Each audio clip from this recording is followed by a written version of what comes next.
Om Namo Venkateshaya.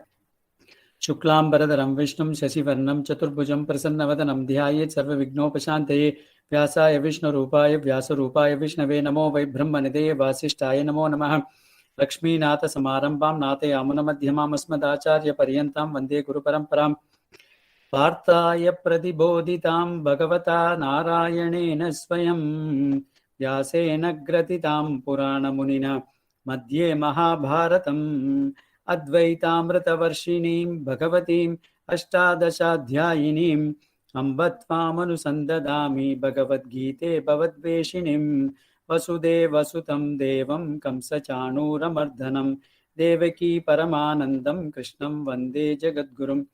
Om Namo Venkateshaya. Pranams everybody. So, after seeing his kith and kin on both sides of the warring factions, Arjuna completely breaks down. He says, my body is trembling, my skin is burning, and then the bow is slipping away from my hand, and then I'm not able to concentrate. My mind is also not under my control. I'm getting memory losses.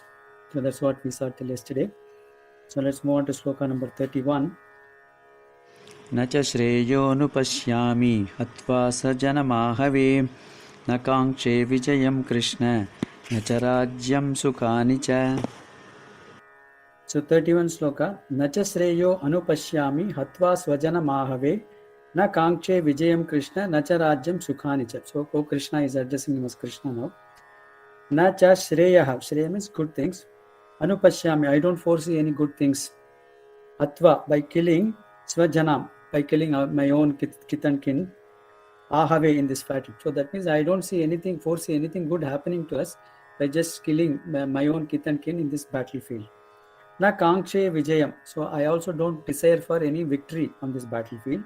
Nacha rajyam sukhanicha. I don't want this kingdom as well as any happiness arising out of that. So he's saying, in all those things, I don't see anything good happening by just killing my own kith and kin in this battlefield.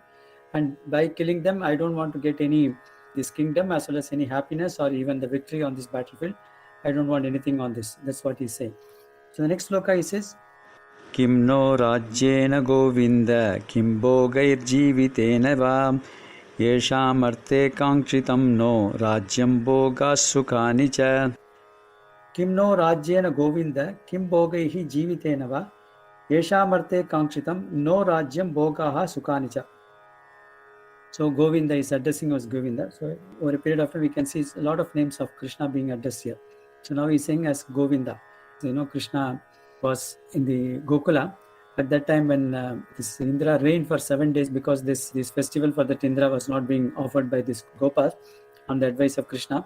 So Krishna lifted this Govardhanagiri and then protected all the people in the Gokula for about 7 days by just lifting it with his little finger.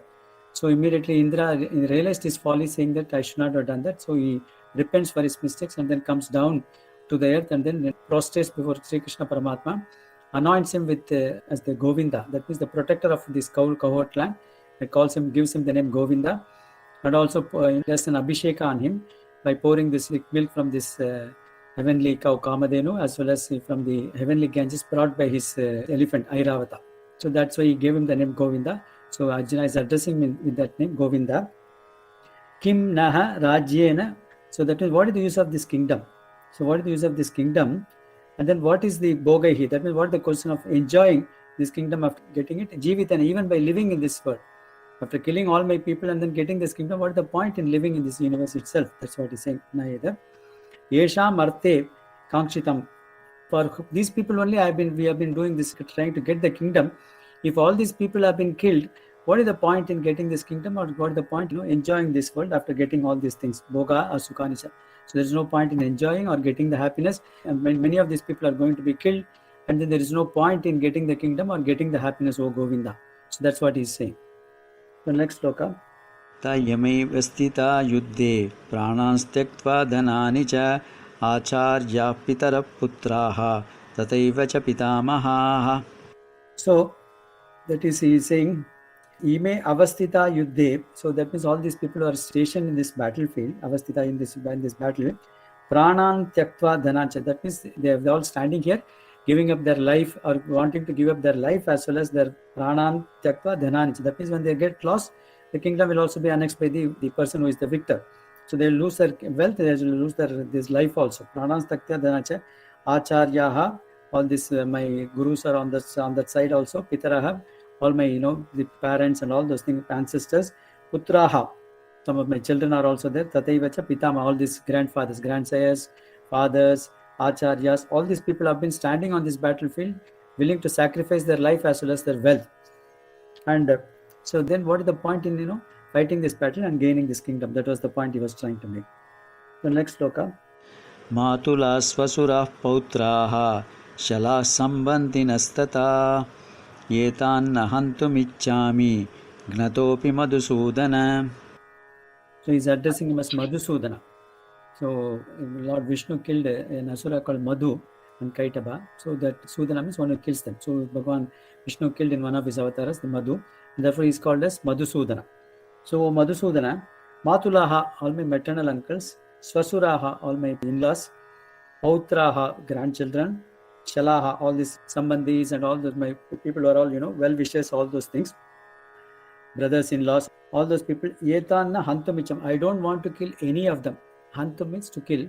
Na Icham, that means I don't want to kill any of these people. I don't want to kill any of my parents, people on the other side, the uncles, then my in-laws, then all these grandchildren, all those things. I don't want to kill any of them. Gnatanopi, that means even if I'm killed in this battle, if I don't fight in the battle, maybe I may be killed also. Doesn't matter. Even if I'm killed, I don't want to fight this battle, killing all these people. So that is what is further his point of saying that I don't want to fight this battle. I want to run away from this battlefield. That is what he's trying to say. The next sloka. Api trailokya rajyasya heto kimnu mahi krite nihatya dartra rashtrannah ka pritisya janardana. Again, he's addressing him as Janardana. Jananam ardayati iti Janardana. That means all the people's Jananam. That means he's destroying their, this samsara chakra. That person is called as Janardana. Who is able to remove the samsara chakra of the people is called as Janardana. So he's addressing as Janardana. Oh Janardana. Api Trailokya. So even if I want to get these three lokas, that is Burloka, Bhurloka, Sivarloka, Rajyasya Hetoho, even if I want to get this kingdom of all these three lokas, I don't want to fight this battle. Then what is the point in just getting this, this Hastinapura? I'm not interested in that. Nihatya Dadrashtra, that means for killing this Dhartarashtra, that is all the sons of Dhritarashtra, father's brother, elder brother. So Dhartarashtra's sons. So by killing all these sons of this Dhritarashtra, even if I want to get three lokas by doing that, also I'm not interested. Then what is the point in just getting this Hastinapura, this earth alone? There is no point in killing these people. What is the satisfaction? What is the kind of happiness that I will get by just killing these people and getting this kingdom? So he keeps on putting forth this argument, saying that I don't want to fight this battle. That's the point. The next sloka. Papamevashraye dasman atvaita natatayinah tasman narha vayam hantum dadrarashtan sabandhavan swajanam hikatam hatva sukinasyama madhava. Again, he's addressing us Madhava. We saw that Madhava is the one person who is able to is the controller of this Maya, and therefore he is the person. So please, so he's addressing us Madhava. Papam. Papam means all these sins. Papameva ashrayat. So it means that only the sins will come upon me. Asman, on all of us. Hatva yetan atayitana. That means all these aggressors. So all these people have been aggressing into our land, and therefore they've taken this. Even by killing these aggressors, only the sins will accrue to all of us by killing these people. That is, these people on the other side. Tasmat, and therefore, na arhaha vayam hantum dhartarashtra. That means they don't deserve to be killed. That means all these people doesn't deserve to be killed because they are belong to our own kith and kin. Sa bandhavan, all these friends and this vajanan, all this kith and kin, I don't want to kill them because the sins will only accrue to us if I kill all of them. Certainly, katam hatva sukinaha. Then if the sins are going to accrue to us by killing these people who are on the side of the Duryodhana, then where is the question of getting any happiness out of it? So sukinaha syap. But how can we become happy by just killing them when these sins are going to accrue to us? Oh Madhava, that's what he's saying. But actually, the Shastra says, the Manu Dharma says that there are 6 types of aggressors. Who are they? They are the person who gives a poison, the person who sets fire to the house of the person, and then who attacks with deadly weapons, and then who takes away the wealth of the other person, and who occupies the other person's land, and finally who kidnaps your wife. So these are the 6 types of aggressions a person is said to have done aggression when he does any of this. And the Kauravas have done all these 6 things. So they were given poison to Bhima at that point. They set fire to that that house of where they are living. They attacked them when they went into the battle. Then they took away their this land. They disrobed Draupadi in the Sabha. All those aggressions have been done by these people of this point. And Manu Dharma says that if any of these aggressors are there, they are like felony acts. That means they need to be immediately killed. That's what the Shastra says, Manu Dharma. So that is the dharma which a Kshatriya is supposed to follow. So, but Arjuna has got a misplaced compassion towards his relatives. That's why he says these people, even though they are aggressors, I don't want to fight the battle with them and kill them. And then if only the sins will accrue. In fact, this Manu Dharma says that no sin will accrue to these people who kills these aggressors. In fact, in Srimad Ramayana, Vishwamitra was taking this Rama to the forest. At that time, Tataka appeared on the scene. So Rama was hesitant to kill that because she was a lady. In fact, that is the first time he is going to use his weapon, the bow, Rama. So he didn't want to start with killing a woman as such. At that time, Vishwamitra advises him saying that, no, don't look at her as a woman. And Shastra says that if king sees any of such person, he or she must be immediately killed. That's what Vishwamitra advises, and therefore Rama immediately obeyed the instructions of Vishwamitra and kills Tataka. Similarly, any aggressors, the role or the duty of the Kshatriya or the king to immediately kill the aggressors who have been practicing that, because the king has to render justice. If he doesn't render justice to the people by killing those people, the other people will start doing aggressions much more. No? If they know that the king is lenient and therefore he will not give any punishment to them, then such kind of acts will increase.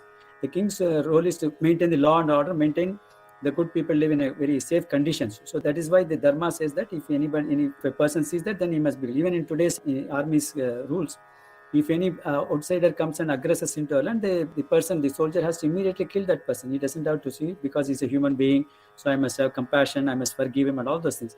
Now the forgiveness and compassion are all this individual dharmas as a person. But then when you wear the role of the hat as a king or soldier or something like that, that duty precedes your role as an individual. So that's why when you wear that hat, you got to execute that particular, fulfill that dharma. And that was what Arjuna was supposed to do that, but then he has taken his role as an individual, as the relative of this Dhritarashtra's sons, and therefore he has a misplaced compassion, and he says that I don't want to kill any of them, because ultimately the sins will accrue to them. If it is done in a normal case, yes, you can't kill any other person, then the sins will accrue to you. But then this is a different case, and therefore he has not understood it properly, and therefore he is saying that the sins will accrue to me, and therefore I don't want to kill all those people, and I will never be happy, and therefore he doesn't want to fight this battle. So that is the point he's making. So I think we'll stop with this shloka for the day. Vasudevasutam devam kamsa chanooramardhanam devaki paramanandam krishnam vande jagatkurum sarvam Sri Krishna arpanamastu. Krishna Krishna Krishna Krishna.